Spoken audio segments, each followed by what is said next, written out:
The weather's cooled, leaves have fallen, and trees are bare. And you know what that means? It is a great time to check tree health.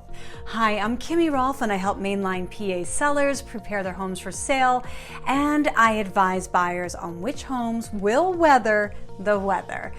For buyers, it can be a great time of year to search, and one of the less considered factors is the health of trees. Tree removal can be costly, but a fallen tree can create irreparable damage. So similarly, if you are a homeowner and you are winterizing, outsmarting Jack Frost should be your key part of preparation for the coldest months. Winterizing trees prepares them for the spring, so where you have new trees, you want to give them a thorough watering. Luckily it's been raining. Fertilize them and give them a 2-inch cover of mulch.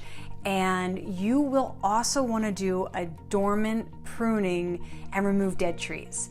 Arborists and landscapers can advise you which trees are unhealthy and are at risks to your home, and they can also prune the trees to ensure that your regrowth is even and that the dead branches will not become a problem later. Winter pruning also helps prevent disease in trees. So next is insect control. You can apply a dormant oil which gets rid of pests, but it's not toxic to beneficial insects.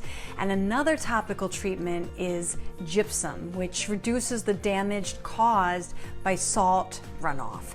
And the 4 key points to maintaining trees during winter is to inspect, repair, prune, and protect. So if you do this work now, your trees will come back better than ever in the spring.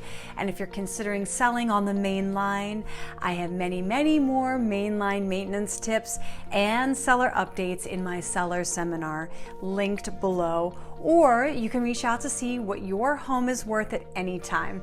Kimmy Rolph sells the main line and local areas.